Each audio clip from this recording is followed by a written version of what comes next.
New alarm bells ringing tonight on the coronavirus outbreak in this country. Doctors say the virus is spread through droplets when someone coughs or sneezes. And I think the business community, it's in their interest that people actually stay home and stop the spread. For a business that can allow more employees to telecommute, we want you to do that.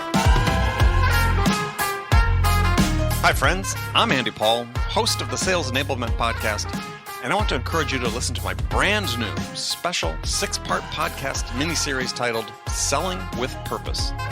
The team behind Sales Enablement Podcast and I put together this incredible series of inspiring conversations exploring what it means to sell with a mission greater than just hitting your numbers in this era of COVID-19 and beyond.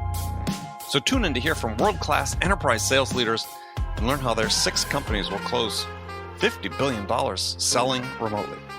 See how they've supported essential workers with the products and services they need to stay safe and thrive during this time of crisis. Subscribe to Selling with a Purpose now on Apple Podcasts, Spotify, Stitcher, or wherever you listen to podcasts.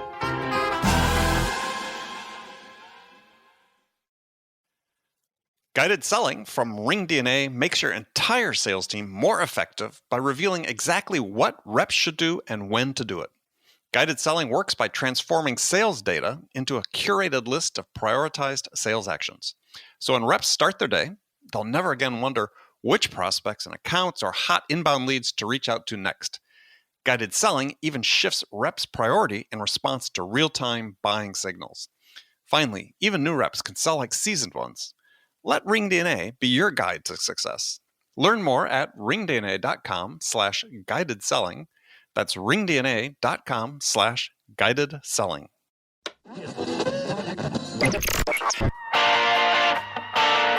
It's time to accelerate. Hey friends, this is Andy.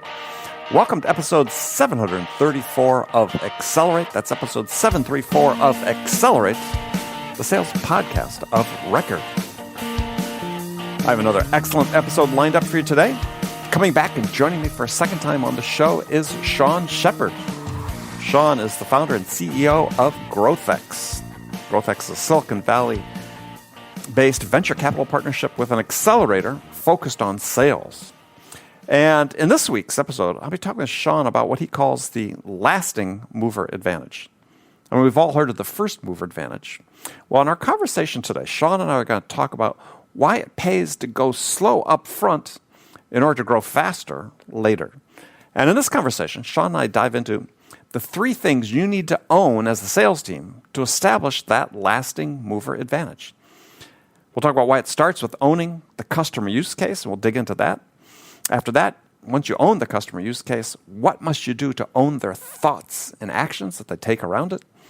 And we'll also get into how to design an organization around the knowledge, skills, and behaviors that you need to keep owning the use case as it invariably evolves. And lastly, we'll get into why it's so important for companies to have a learning mindset to maintain the lasting mover advantage. So we'll get into all that. We'll get into more. But before I get to Sean, I want to take a second to talk to you about VanillaSoft. VanillaSoft is the industry's leading sales engagement platform, but most people simply refer to it as the solution. It's the solution to ensure sales development reps make the right number of attempts for every lead. It's the solution to ensure sales development reps use more than just email, that they consistently use LinkedIn and the dreaded telephone as part of their sales playbook. It's the solution to serve the sales development rep the next best lead over and over again so they actually hit their numbers. The solution starts with the right sales cadence, and that's why you need to check out VanillaSoft's guide on sales cadences. It's titled Sales Cadences, What Works, What Doesn't, and Why You're Frustrated. So you can get your copy now at vanillasoft.com/Andy Paul. That's right, get your free guide on sales cadences at vanillasoft.com/Andy Paul. Okay, let's jump in today's episode. Sean, welcome to the show. Thanks, Andy. Glad to be here. Well, it's a pleasure to have you back. I mean, I know it's an audio show, but if I could just use my words for a few seconds, describe your backdrop. I'm looking at this beautiful backyard in Orinda, California, all this lush greenery. Very nice, as opposed to my sort of industrial background where I am. Thank you. This is my happy place. This is my Zen garden away from the madness of the world. Oh, nice. Okay. Yeah. Do you actually meditate in your Zen garden? I try every morning. I try to do a couple of minutes. So do you use one of the apps like Calm or? No, I've learned from a lot of those things. I just sort of, to me, like anything, I think meditation is a very personal thing. Mhm. And so I've just learned over the years what works for me. Yeah. Which is really just to take in, my surroundings and try and be wholly aware of the sights and sounds of nature, and use that to start the day with in sort of a very calm and Nice. focused way. Nice. Yeah. My phone is as long as I possibly can. Yeah. Until you get distracted, right? Yes. Yeah. All right. Well, it's been a while since you've been on the show. So maybe refresh listeners a little bit about GrowthX. You're the founder, CEO of GrowthX. So tell people a little bit what... Sure. GrowthX began it's a Silicon Valley-based venture capital partnership that also has an accelerator that's focused on sales, not product. And it has an academy that trains people not just in sales, but in marketing, design thinking, and data science, all the things that move the needle on the market development side of the business, not the product development side of the business. Mm-hmm. The reason is that we found, as serial entrepreneurs turned investors, turned frustrated investors, because our companies weren't succeeding, we found out that they weren't succeeding because of sales and behaviors, not because of product and technology. Right. We built our entire program and our core focus, what we call our market acceleration program, which everything's sort of built out of, all focused on developing markets and making money, not developing products and raising money. And so when you think about things through that lens, it changes very much what you prioritize and what you contribute Mm-hmm. back to your companies and to the talent, to the investor community, to the entrepreneurial community, and to the talent that wants to work with them. Right. Very cool. All right. Well, we're going to... what's the topic we said we were going to talk about, which I think is really interesting because there's a lot of sales implications for it, is this whole idea of you emphasize not first mover advantage, but last mover advantage, or lasting mover advantage, excuse me, yes. to be precise. So let's dig into that, because everybody hears about the first mover advantage, and you're saying, hey, that's not always where you want to be.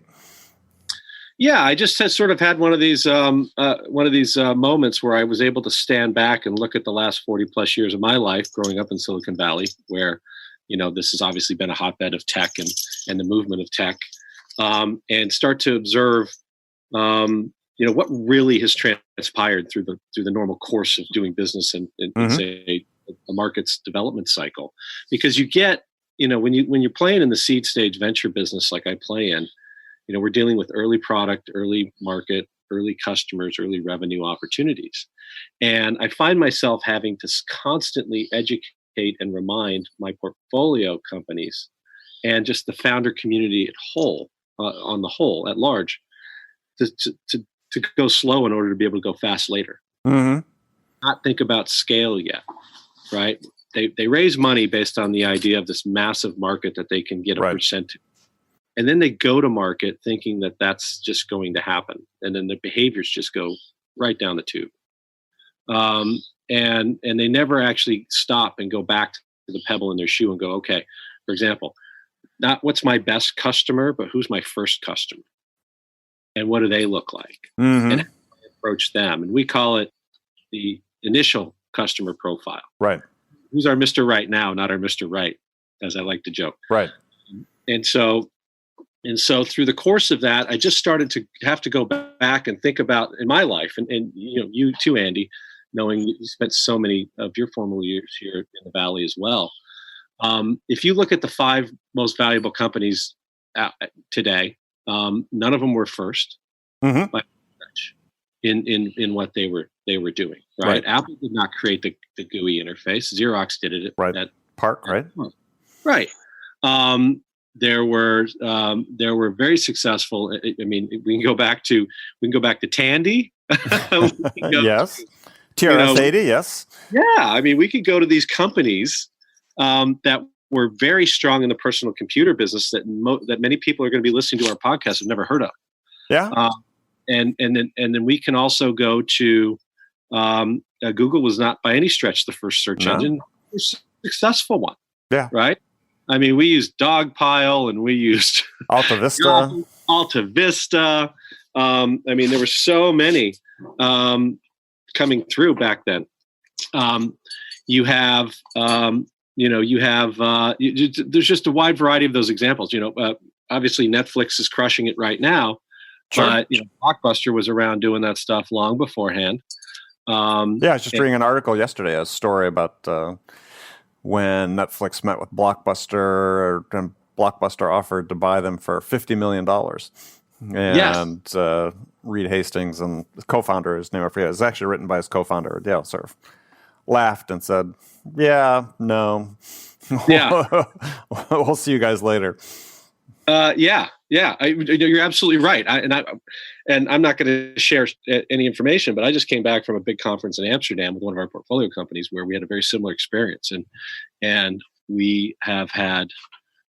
We believe that if things go the way they're going to go, we have a multi-billion-dollar opportunity on our hands instead of a several $1 million opportunity, and we have the courage of our conviction to go down that path. Right. Because of those kinds of experiences in the past that have informed us into here's where the market is going. The folks that want to buy us will, I don't want to say bury us, but they certainly don't know how to typically integrate these acquisitions very well into their organization and then capitalize them. Correct. So you look at those instances. Mm-hmm. Sorry? No, go ahead. I was going to make a point that was a digression, not furthering the conversation. So okay. Go ahead. That's all right. We're sales guys. We love to digress. At any point, or at any rate, the point is that you look at Amazon, they were not the first e-commerce player by any stretch doing what they're doing. I mean, just pick it, right? I mean, you can look around you and rarely do you see something that was first to market that was able to sustain their position in the market over time. And so I found myself just wanting to try and take my learnings and then just apply it to our framework for helping our companies find product market fit, as we like to say, and then just get very clear about 3 things that you need to go after in order to build a lasting mover advantage. And there are 3 things that I noticed that in the most successful lasting companies come back over and over and over again. And so the first one I think is most important is owning a use case. Mm-hmm. And I talk about ownership when I talk about these 3 things because I think there's an intent. I don't want it to be an arrogance of ownership. I want it to be an earned ownership. I want our mindset and our attitude to be that my job is to earn the right through sweat equity. Mm-hmm. If you own a piece of this use case of this particular customer in a particular market and make the bet that if I can solve it deeply and correctly and create real value through the course of that with this one customer or these 2 or these 3 or these 4, but the same use case, that there are many, many others like them in the marketplace. Right. And then therefore my risk becomes execution risk, not product and technology risk. And so if I'm focused on that, that starts by clearly defining the problem, which most of us so gloss over and that we don't have clarity around. And then mutually working with that initial customer profile to clearly, deeply define the problem. Like Einstein used to say, if you can't explain it well, if you can't explain it enough, you don't understand it well enough, right? Yeah, and I think that by the same token, though, it's not that a first mover can't do that. Correct. But it's interesting that oftentimes they don't. Well, they lose sight of it and they stop doing it. Well, they assume they're right just because they got the first one. And right, and I think that's where oftentimes the downfall comes is they get sort of the arrogance of saying, well, yeah, I've got these logos that said this is the right thing, but it's a moving target, and they got complacent. That's right. And I think complacency is an example of it. You and I were talking off the air just beforehand about future proofing, right? And just generally about the innovation economy and how quickly things change and move. Right. And where I see things, and you and I talked about, also use the term ambiguity as opportunity, and I talk about embracing ambiguity. And so we share a similar vision there. I think the point is that when change is introduced of any sort, it creates new problems and opportunities. Right. So if we are concerned that 40% of the workforce is going to be out of jobs because of robots and automation in the next 30 to 40 years, yes, they may be out of the current jobs, but every new innovation creates a whole new set of problems and challenges, which therefore means bringing this all back into focus is that the use case is constantly changing. Right. And it's changing faster now at a faster rate today than it ever has before. We know the statistics around things like, the average tenure on the S&P 500 in 1970 was 75 years. Today it's about 10 to 12 years. We know that Jeff Bezos even had the courage in the last quarterly shareholders meeting, or maybe it was the one prior, to say, I'm worried about whether or not Amazon's going to be around in 2035, which is just a shocking thing for the market or anyone to really hear, but it's the truth. And yeah, I mean, there's this assumption of invulnerability with these big players, and I remember, back in the '90s, putting together this like portfolio for my IRA, which on the advice of a advisor was, we need to stock it with some core companies that just aren't going to go away, right? Yeah, and so those companies, you could probably predict, like AT&T, Motorola, Texas Instruments. They sort of go down the list, and it's like, yeah, all of them have either gone away, been, the name may still exist, but it's a completely separate company. I mean, all these things. It's just like, and that happened in a matter of 10 years. You're absolutely right. So the point is the use case is never static for an extended period of time. It's constantly changing, but you do need to find that hook, as my friend Nir Eyal, author of the book Hooked: How to Build a Habit Forming, has said. You have to find that one thing. What is that one singular use case that I can, through sweat equity, learn, understand, and have shared ownership alongside of my early customers to ensure that I survive long enough to get to the next opportunity. But never change that mindset that use case is constantly moving. And I don't know if we've talked about this before, Andy, but my father was an officer at Intel Corporation, and I was fortunate enough growing up to be in dining rooms with Andy Grove and Bob Noyce and Gordon Moore and Craig Barrett and Paulo Delaney and Mike Splinter and all these guys that all subscribe to the Only the Paranoid Survives mentality that Andy Grove talked about, right? Grove talked about constantly. It's still one of the all-time great books. Don't let the term paranoid scare you away. It was a positive and productive paranoia that came from an engineering mindset and a Hungarian immigrant, right, who didn't even speak English when he came to this country. That said, we constantly have to be staying out in front of everyone and everything and at all times. Right. And so that is, to me, the mindset of the leadership and then the people that they put in place to execute against that has to be, we need to clearly define a use case right now. Let's try to truly, deeply, deeply, deeply solve it for all user types and all scenarios, and don't focus on anything but that. Like we tell our companies sometimes, if you're not, one of my partners, Andrew Golder, loves to do this with founders. He says, I want you to take me through an entire day of your life, minute by minute. And I want you to tell me what you're doing during those minutes. And then I want you to ask yourself, it's a very simple yes or no question. Is that thing focused on getting somebody to transfer money from their bank account to yours? Right. That's simple, right? So getting really focused, in order to do that, you've got to start, you have to begin in this shared connection of, there's a freaking problem here. And here's what the problem is. How do we solve it? And then be focused wholly and exclusively on solving that problem. And then once you do, it creates those challenges, those learnings, those insights, and those opportunities to change any number of things, which brings us into that second thing, which is, okay, now that you've figured out how to develop an environment where you can own a use case with your customer, how do you now own their thoughts and actions around it? No matter where your sales team is working from, RingDNA can enable them to be more productive and effective. RingDNA offers a complete platform for remote sales teams that gives reps the tools they need to connect with more prospects and create more opportunities and drive more revenue no matter where they're working from. And managers can get real-time insight they need to coach reps to success. Win more deals from anywhere on the planet with RingDNA. Learn more about how RingDNA helps remote teams at ringdna.com/remote work. That's ringdna.com/remote work.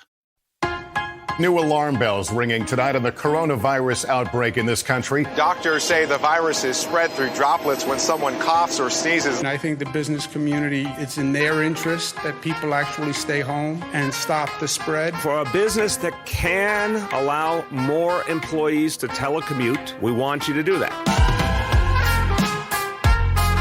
Hi, friends. I'm Andy Paul, host of the Sales Enablement Podcast, and I want to encourage you to listen to my brand new special 6-part podcast miniseries titled Selling with Purpose. The team behind Sales Enablement Podcast and I put together this incredible series of inspiring conversations exploring what it means to sell with a mission greater than just hitting your numbers in this era of COVID-19 and beyond. So tune in to hear from world-class enterprise sales leaders and learn how their 6 companies will close $50 billion selling remotely. See how they've supported essential workers with the products and services they need to stay safe and thrive during this time of crisis.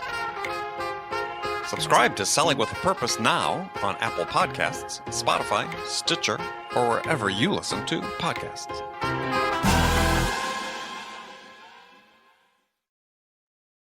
Because we now live in this time where how we think is just as important as what we think.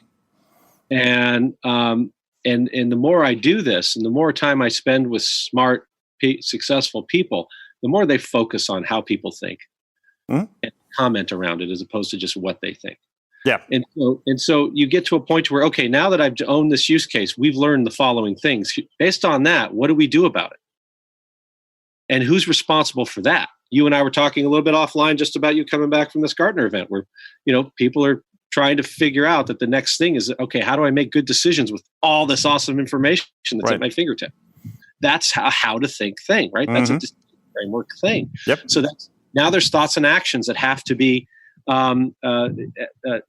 performed by everybody involved, the customer and yourself. And you have an opportunity as the person who helped define the problem and develop a solution within that use case to also come to the table with, here's how I'm thinking about what we do next based on what we did yesterday and what we've learned, and not be afraid to do that. And if you've developed a strong enough,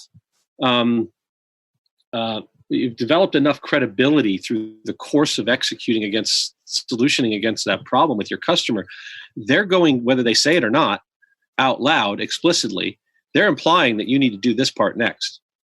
Like, where's the data? Show me how this works. Yep. Like, every new technology solution always has reporting come last. There's a reason for that.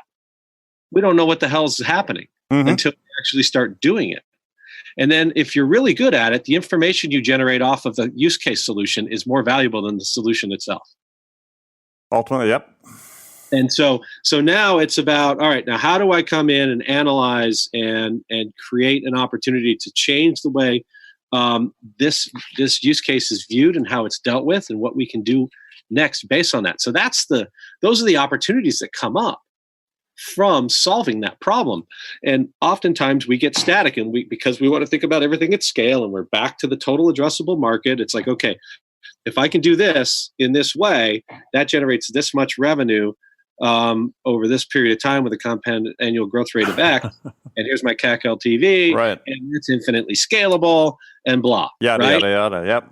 Exactly. And meanwhile, we're not focused on making sure that that as the use case evolves, our approach towards owning it evolves with it, and therefore the thoughts and actions come come from there.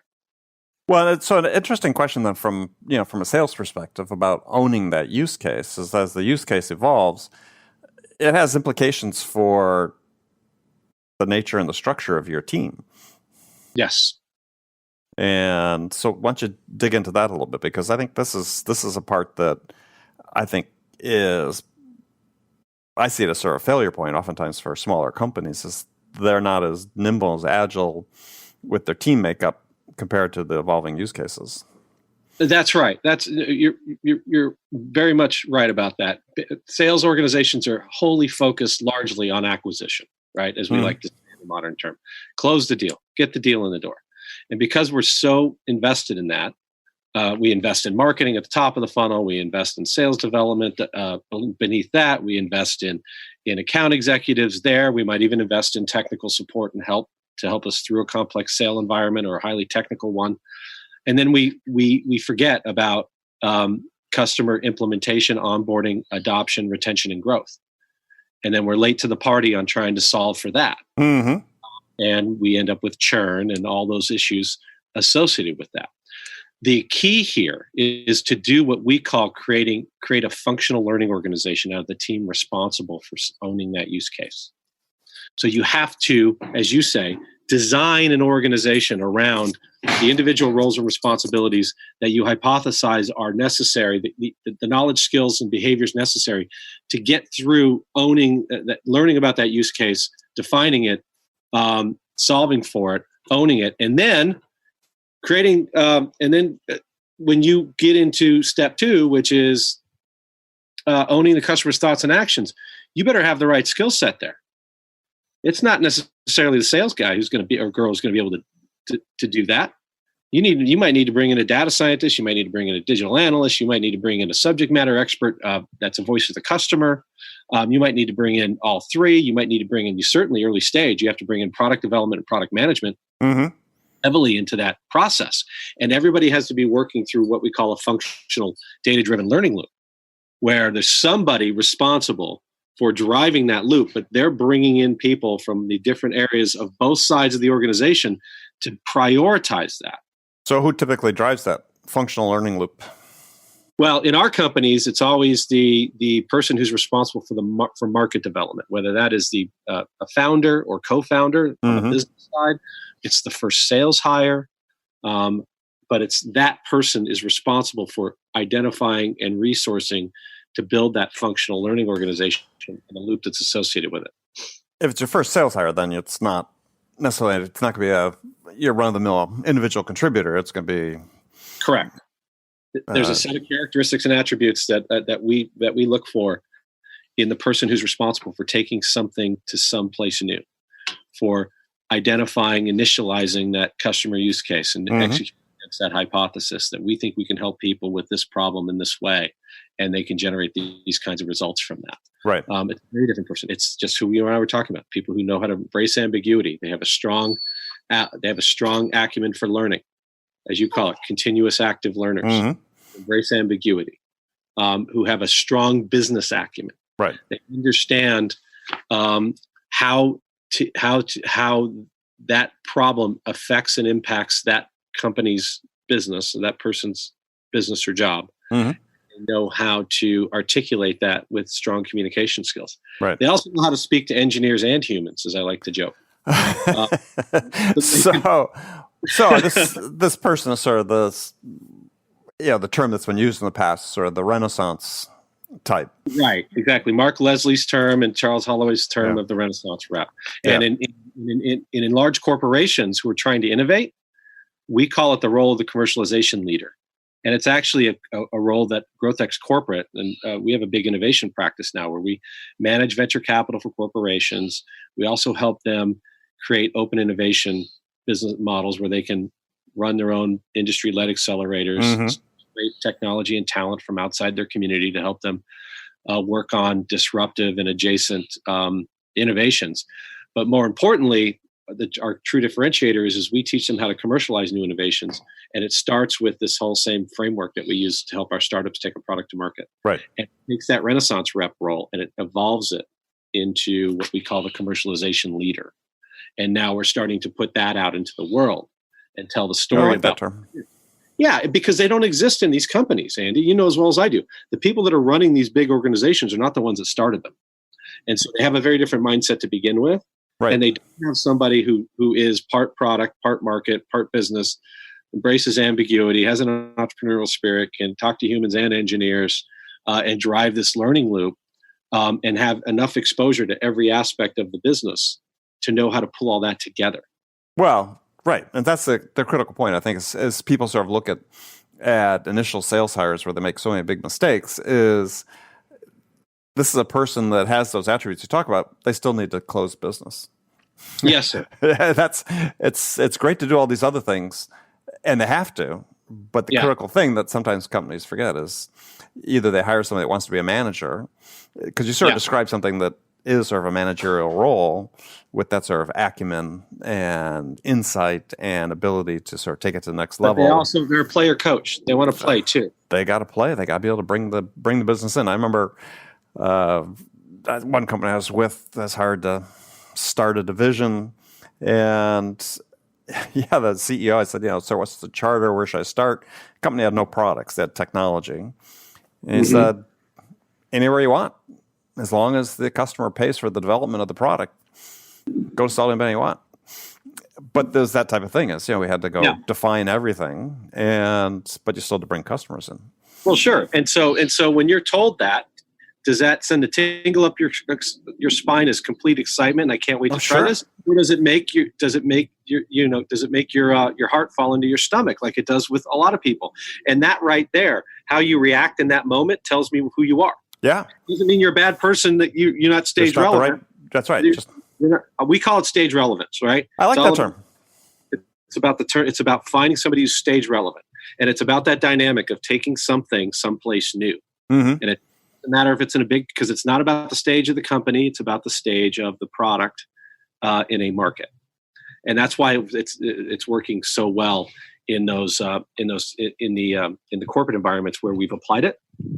And oftentimes, look, we've been able to find internal high potentials inside of large organizations that raise their hand and want to do this. And then when they're properly vetted and screened, and then they're sitting two in a box with one of the GrowthX commercialization leaders, learning this process over 6 months to a year, they're doing great. Now it's becoming a known role and function inside business units of different organizations. It's not just, doesn't just sit in R&D or in emerging technology or any of those areas. It actually sits in these areas.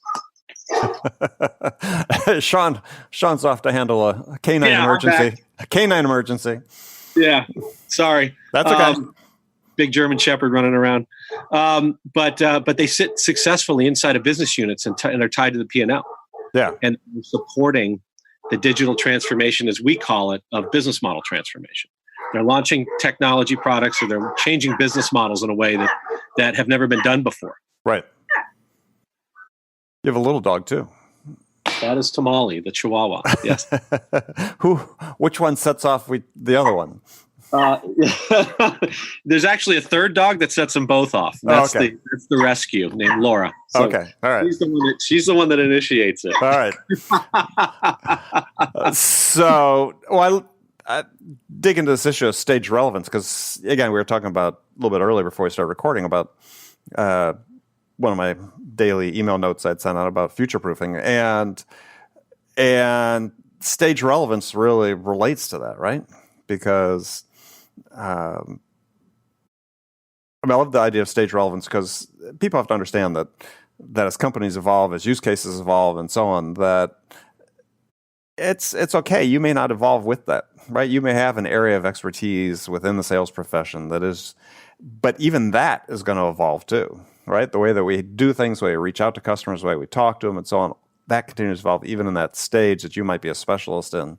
So you need to keep improving, keep learning. But yeah, I learned that lesson in my career that it's okay. You're not always going to be the best at everything, even though you want to be the best at everything.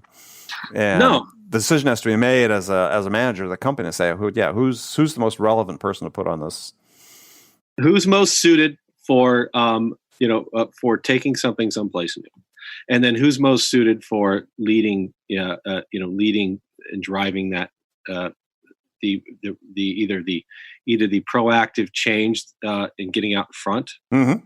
or responding to it very quickly. And if you want to last, you're going to have to do that a lot more now than you did 15, 20, 30, 40, 50 years ago, because the rate of change and the pace at which things change now has never been faster, and it will continue to accelerate. And so you have to be prepared for that. Yeah. Well, I think, yeah, absolutely. I mean, I think this is, again, back to the topic we're talking about, is the way that you prepare yourself for that is you have to keep learning. If you're a seller, if you're selling in a market, I sort of use the analogy sometimes is that, I work with customers, I'm sure you see this all the time, is, somebody puts together a business plan, and the rate of growth they're projecting their business plan is less than the rate of growth of the industry they're in. Right? Yes. And you're saying, well, how's this going to work? Right? This is not sustainable. If you're growing slower than your market, well, if you're a salesperson, the same thing is true. If you're evolving less rapidly, or if you're growing less rapidly than the way the markets that you're serving are growing, then it's inevitable. Eventually, you're going to fall too far behind, and you have to look for a change in profession or whatever. And that's your choice you want to make, but it doesn't have to be that way. I mean, it's never been easier to learn. And this is the big hurdle. And I'd be interested to get your advice on what you'd give people. This is the big hurdle these days for people in sales, people in every profession, but we're talking about sales here today because it's not purely a sales issue. But how are you evolving? How are you learning? What are you committing? Because you can't count on your company to do it for you. It doesn't matter how big a company you're in. You can't count on them to keep you current. This is something you got to do yourself. Absolutely. So I've always been, my fundamental philosophy in sales generally has always been the same. There's no distinction between personal development and professional development. If you develop the person, you'll develop the professional. And I don't think there's ever been a time in history where that's been more prevalent and more necessary and more critical than it is today. Mm-hmm. And so at the same time, like you said, it's also never been easier to learn. So this is just simply about changing some habits, and you don't even have to do this at scale. You can do these changes very simply. For example, I don't listen to music in the car or talk radio. I listen to you. I listen to podcast. I listen to Joe Rogan. I listen to books. I read Blinkists when I'm. When I'm that's a book summary for people that don't know about Blinkist. Yeah. Yes, for those of us who've been book summary junkies forever, because I was on the old SoundView and executive summary things back in the day. Blinkist, I've been a Blinkist user since. I only wish I could, had an opportunity to invest in them early on. They're out of Germany. Didn't know they existed until I found them. Too late, but an incredible place because 90% of books are fillers designed by publishers to sell at a higher price. What are the 10% key takeaways from every book? Yeah. And that you can absolutely implement. That's what Blinkist does. It distills it down to that. First 50 pages. Yeah. Look, and I was never I was never a voracious reader in the traditional sense. Like I don't read nonfiction.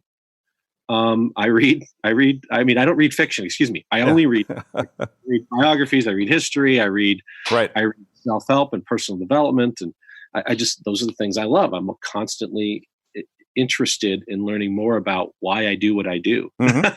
Me too. Because oftentimes it's not conscious. Yeah. So there's a lot of different ways for all of you to digest information and constantly learn from it. But you have to have that initial mindset that says that this is I'm doing this for the carrot, not for the stick. I'm not doing this out of fear. I'm doing this out of this opportunity to learn and grow and be better.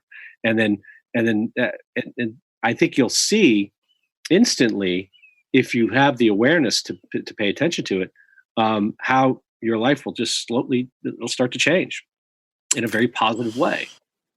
It has to be a deliberate commitment. And I think that this is the example I use, which is turn off The Bachelor. Yes. Or the whatever Housewives of Real Housewives or whatever. Yeah. And record the football game and watch it later with no commercials. With no commercials, and you've you've created time for reading. Absolutely. There's a lot of ways to do it now. And that's the point, is it's never been easier to get access to that information. And have time to do it, quite frankly. Right. Exactly. Yes. Yeah. And it's not just sales related content, although that is where you should start. It's content that drives, what it is to be human, and what and how you can improve yourself. Yes. So that the response that you get from the rest of the world is better and more valuable for you, your family, and your community than it was prior. Absolutely. Well, I couldn't have said it better. So we're gonna end on that note then. We only got through two of the movers, but whatever. We'll come back. Yes, it won't be as long this time. We'll have you back. Well, the problem is that you and I should have started recording it, when we first started. That's usually the case. We talk for half hour, good stuff, but of course we had some personal stuff in there too. But so. All right. So for people that want to learn more and talk about the new sort of self-serve GrowthX that people can get access to as well. Yeah. GrowthX.com, the letter X attached to growth. And then gxacademy.com is GrowthX Academy. And you can learn whether you are an entrepreneur, you are a seller, you are a corporation, you're a government. We do a lot of civic innovation work these days as well. There's a lot of different ways that you can take advantage of this, but we've just open sourced our core market acceleration programming content, #GXMXP. You can find it on Twitter there, or you can just go to growthx.com and subscribe. And every Wednesday or Thursday in your inbox, you're going to get a sequential piece of content that talks about the next step in market development, how you can apply that and what you're currently doing, and then any and all the relevant tools and documents that go with it. Yeah. And there's a little bit of backlog. I think you're like on number 14. I signed up. Yeah, our intention is to do 50 of these, and we've got 50 in the can, and we'll do one a week, and we will continue to evolve and update it. It's designed to be evergreen content based on what we learned today. We'll update and make some changes as we go. But this is the preview. We call it our blog to book series, because eventually this will become our book. That's how you do it. As someone who's done that twice with books, it's the way to do it. Yes, I think I remember somebody very smart on the other end of this call telling me that many years ago. So, might as well write with a purpose in mind. So, That's right. All right. Well, Sean, as always, fantastic talk with you, and look forward to doing it again soon. Thank you, Andy.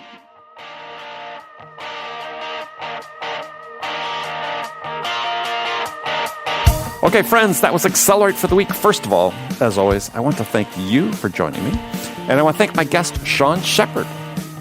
Join me again next week, as my guest will be Stu Heineck. We're going to be talking about Stu's excellent new book, Get the Meeting. It's a follow-up to his previous book, which was also excellent, titled How to Get a Meeting with Anyone. And in our conversation, Stu and I will be talking about some of the strategies from his new book that will help you get that meeting. So be sure to join us then. And before you go, don't forget to check out The Sales House. The Sales House is my own growth training platform for B2B sellers just like you. I mean, if you're a seller who's reached the limits of what the supposed science of selling can do for you, and you're interested in learning about the art of winning, then join The Sales House. Learn how to master the human element of selling to crush your numbers. So for more information, visit thesaleshouse.com. That is thesaleshouse.com. So thanks again for joining me this week. Until next week, I'm your host, Andy Paul. Good selling, everyone.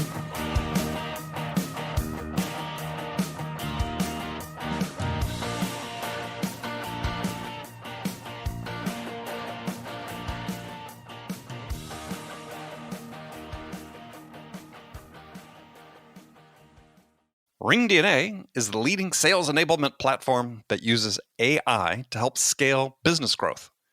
Trusted by the top companies across the globe, RingDNA offers a suite of powerful tools for every sales role. The RingDNA Dialer radically improves sales productivity and call connection rates, while guided selling helps reps know exactly what to do and when to do it. Conversation AI uses artificial intelligence to surface the most impactful coaching opportunities in real time. So, no matter where your team is working from, the RingDNA platform can help them exponentially increase call connections, opportunities, and revenue. Learn more at ringdna.com/platform. That's ringdna.com/platform.